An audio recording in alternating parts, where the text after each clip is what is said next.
जय गुरु जी। शुक्राना गुरु जी। सारी संगत को जय गुरु जी। आज मैं आप सबको बताऊंगी कि हमें कभी भी मांगना नहीं चाहिए। हमें हमेशा गुरु जी को मानना चाहिए।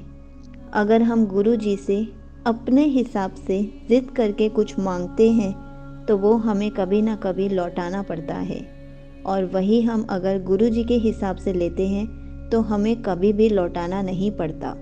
हमें वो परमानेंट मिलता है। लेकिन हम इंसान हैं, हम लालच कर जाते हैं। हमें जो चाहिए होता है उसी की ज़िद करते हैं, लेकिन ये भूल जाते हैं कि हमें वो किसी न किसी दिन वापस देना पड़ जाएगा। आपको इसी पर एक छोटा सा सत्संग सुनाऊंगी, जिससे आपको पता चलेगा कि हमें गुरु जी से कभी मांगना नहीं चाहिए।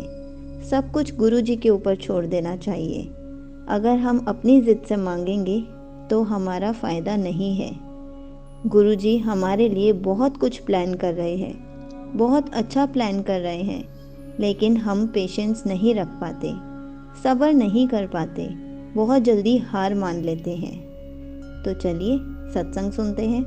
गुरु जी के एक प्रोफेसर थे, उनको बहुत प्यार करते थे। प्रोफेसर को भी अब लगने लगा कि गुरु जी कोई आम इंसान नहीं है, ये कोई संत हैं। एक बार एक प्रोफेसर ने गुरु जी को बोला, मुझे मुंडा चाहिदा, मैनू दे दियो। गुरु जी बोले, कदी कुछ मांगना नहीं चाहिदा, मांगी हुई चीज़ ज़्यादा देर तुहाडे कोल नहीं रहंदी। फिर भी प्रोफेसर की वाइफ ने गुरु जी से ज़िद की और बोला, मुझे मुंडा दे दो। गुरु जी ने कहा, मैं तेनू मुंडा दे दवांगा, पर बाद में मेरे से कोई शिकायत मत करियो। गुरु जी ने उन्हें ब्लेस किया, पर थोड़े समय बाद गुरु जी ने प्रोफेसर को बोला, जब ये मुंडा 11 साल का होएगा तो दुनिया तो चला जाएगा। ए गल सिर्फ तेरे मेरे बिच ही रहनी चाहिए है। वही हुआ, वो बच्चा सिर्फ 11 साल बाद दुनिया से चला गया। गुरु जी ने प्रोफेसर की वाइफ से कहा, मैं भी एक इंसान हूँ जो कुदरत के साथ जुड़ा हुआ हूँ। मैं भी ओना ही दे सकता हूँ जिन्नी तुहाडी तपस्या और तुहाडी भक्ति है।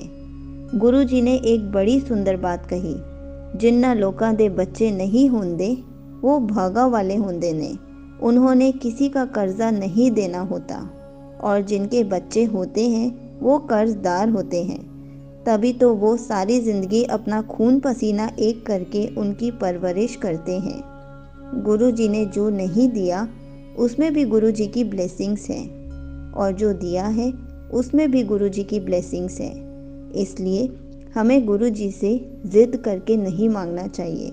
हमें जो भी चाहिए गुरु जी को पता है, लेकिन एक बार गुरु जी से ज़रूर बोल सकते हैं, गुरु जी हमारी इस चीज़ की इच्छा है। लेकिन गुरु जी के पीछे नहीं पड़ना है। अगर हम गुरु जी के पीछे पड़ जाएंगे तो हमें टेम्पररी मिलेगा। अगर हमें परमानेंट चाहिए तो हमें वेट करना पड़ेगा, अपने अंदर सब्र रखना पड़ेगा। बहुत टाइम भी लग सकता है, लेकिन गुरु जी हमारी लाइफ को सुधार रहे हैं, हमारे बुरे कर्मों को ख़त्म कर रहे हैं। इसलिए मांगना बंद करो, सिर्फ गुरु जी को मानना शुरू करो। अपनी लाइफ की डोर गुरु जी के हाथों में दो और कहो, अब आप देखो, आपने मुझे खुश रखना है या दुखी रखना है। अगर आप मुझे खुश रखोगे तो मैं खुश रहूँगा, अगर आप मुझे दुखी रखोगे वो भी आप ही की इच्छा है। आप जैसे मुझे ब्लेस करोगे मैं उतने में ही खुश रहूँगा। अगर आपको गुरु जी से रिलेटेड कुछ भी पूछना है तो आप कमेंट्स में पूछ सकते हैं। मैं उसका आंसर कमेंट में रिप्लाई करके या फिर वीडियो बनाकर ज़रूर दूँगी।